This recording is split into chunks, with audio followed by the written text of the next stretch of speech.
Vážené pani poslankyne, páni poslanci, vážení spoluobčania, milá mládež.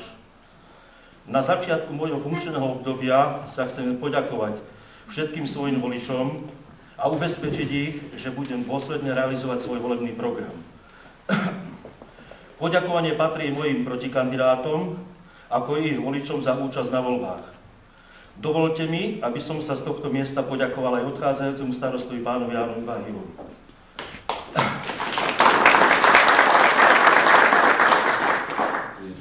Som presvedčený, že počas svojho pôsobenia vo funkcii starostu sa vždy snažil urobiť všetko v prospech obce.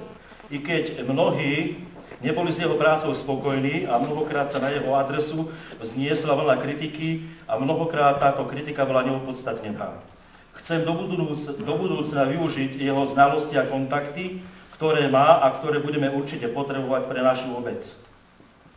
Dovolte poďakovať sa mu ešte raz, popriať mu do ďalšieho života, zdravie, šťastie a radosť v rodinnom kruhu. S novozvolenými poslancami a poslankyňami obecného zastupiteľstva sa budem usilovať o to, aby všetky problémy v našej obci sme riešili ku spokojnosti občanov a zveľaďovaniu našej obce Nemčiňany, ktorá v minulosti patrila medzi najlepšie v regióne. Máme vybudované inžinierské siete. Je preto potrebné klásť maximálnu pozornosť estetickému vzhľadu obce a vytvárať podmienky mladým ľuďom. Z intravilánu obce musia zmiznúť všetky staré budovy, ktoré v mnohých prípadoch ohrozujú bezpečnosť obyvateľov. Vlastníci podzemkov, o ktoré sa nestarajú a sú zanedbané, musia sa zmieriť s tým, že v medziach zákona budem od nich vyžadovať nápravu. Naša obec potrebuje omladnúť, vybudovať nájomné byty a pripraviť pozemky i pre individuálnu výstavbu. Čo je možné už hneď je dať priestor na podporu kultúrno-spoločenského života a športu. Tu chcem apelovať na všetkých občanov, ale hlavne na mládež a deti, aby sa maximálne zapájali do akcií a spoločenských podujatí.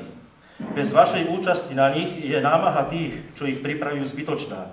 Nebuďme len kritikmi, ale kritikmi a konzumentmi. Maximálne sa budem snažiť pokračovať v realizácii začatých projektov a pripraviť nové na rekonštrukciu miestnych ciest a výstavbu chodníkov. Mnohí z vás využívajú internetovú stránku našej obci. Za všetkým hľadajme niekoho, kto sa o tieto veci stará a financuje ich. V našom prípade je to pán Vladimír Kesek, ktorý si za tieto služby nikdy nepožadoval žiadne odmeny ani cent. V súčasnosti pripravuje novú internetovú stránku, ktorá bude akousi kronikou našej obce, do ktorej budú môcť prispievať všetci slušní užívateľia internetu.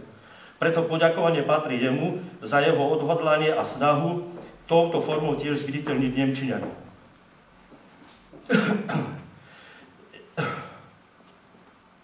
Nikdy nevyhovel každému a nebude to určite ani v mojom prípade. Kým sa vám niečo nebude páčiť a nebudete so mnou spokojní s mojou prácou, rád vás privítam v priestoroch obecného úradu. Záverom snáď slova písma. V oku iného vidíš smietku a vo vlastnom oku brvnu mnohokrát nevidíš. Snažme sa vytvoriť jednu veľkú rodinu a náš život bude krajší, život, ktorý nás každého bude viacej naplňať. Určite ste teraz sledovali film niektorý, československý Cisárov pekár a pekárov cisár, kde spievajú v tej piesni, jeden je kominíkem, iný tesažen, iný pekažem. Ale len všichni toho môžeme udelať moc.